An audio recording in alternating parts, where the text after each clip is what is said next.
दोस्तों, दुनिया में जंग की आग लगी हुई है और बड़े बड़े लीडर, खुद को शांति प्रिय, शांति पसंद बताने वाले, शांति का दूत मानने वाले लीडर आराम से अपनी ताजपोशी में मसरूफ हैं। सीरिया में लड़ाई खत्म हुई, लेकिन हिंसा अभी भी जारी है। जंग के जख्म अभी भी ताजा हैं। गजा में हमास ने वापसी कर ली है, लेकिन इसराइल कहता है कि हमने तो सबको मिटा दिया था। और बशर अल असद, भाई इन्हें जहर देकर भी लोग हार गए।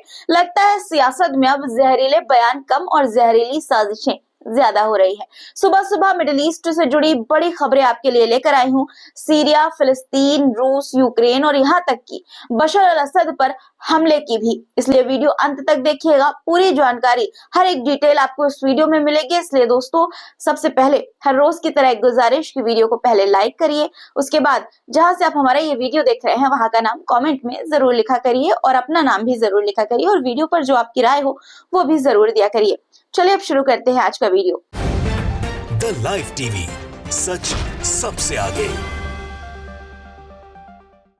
आदाब दोस्तों, मेरा नाम है मिसबा खान और आप मुझे द लाइव टीवी पर देख रहे हैं। सबसे पहले बात करते हैं सीरिया की, क्योंकि सीरिया के पूर्व राष्ट्रपति बशर अल असद को लेकर बहुत बड़ी खबर है। बशर अल असद को जहर देकर जान से मारने की कोशिश की गई है। जी हाँ, सियासत में अभी एक नया ट्रेंड आ गया है कि पहले जहरीले बयान, फिर सीधे जहर। लेकिन दुश्मनों के लिए अफसोस की बात यह है कि बशर अल असद बच गए। ब्रिटिश अखबार द सन के मुताबिक 59 इयर्स के बशर अल असद रविवार को गंभीर रूप से बीमार पड़ गए। उन्हें बहुत ज्यादा खांसी और सांस लेने में तकलीफ की समस्या हो रही थी। इसके बाद डॉक्टरों ने उनकी जांच की। टेस्ट के बाद उनके शरीर में जहर की मौजूदगी की पुष्टि हुई। रिपोर्ट के मुताबिक सोमवार को यानी कि मंडे को उनकी हालत में सुधार हुआ और अब वो बेहतर हालात में हैं।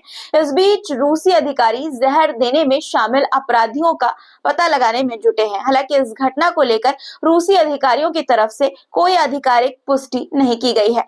बशर अल असद पिछले महीने सीरिया में तख्तापलट के बाद से अपने परिवार के साथ मॉस्को में है। रूस ने असद परिवार को राजनीतिक शरण दी है और एक अपार्टमेंट में उनके रहने की व्यवस्था यानी कि इंतजाम कर रखा है। अब सवाल ये कि रूस कैसे पहुंच गया असद का दुश्मन और जहर कैसे दे दिया? आपको क्या लगता है? कमेंट में बताइए।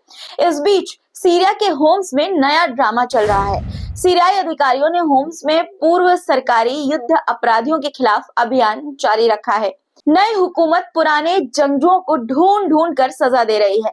नई सीरियाई सरकार के सुरक्षा बलों और सीरियाई अरब सेना के पूर्व तत्वों के बीच भीषण झड़पें भी हुई हैं।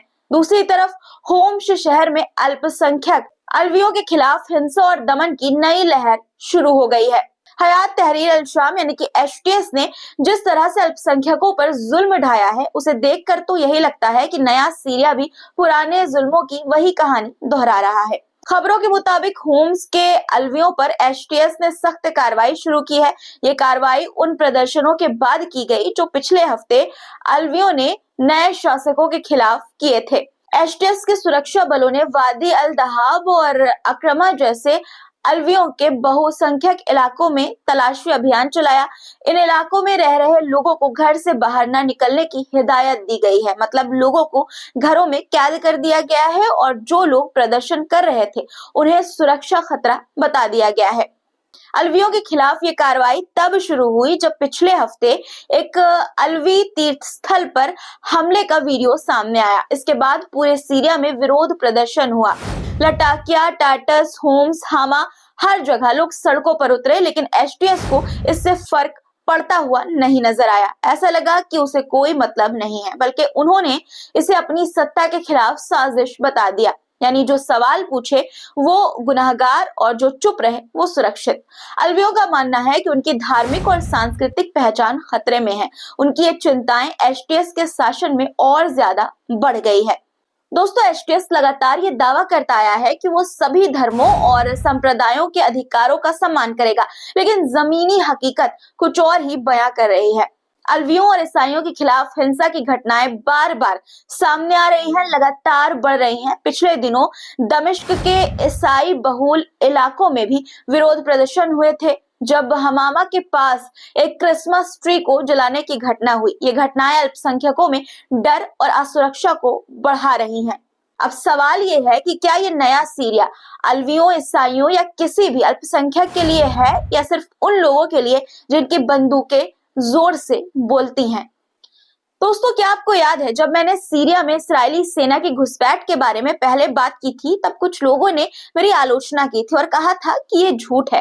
खैर, अब इस्राएली सेना ने खुद इस घटना का वीडियो जारी किया है जिसमें वो सीरिया के एक अत्यधिक किलेबंदी वाले सैन्य बेस में घुसकर उसे नष्ट करती हुई नजर आ रही है, देखी जा सकती है। अब तो किसी को भी ये झूठ साबित करना बेहद मुश्किल होगा।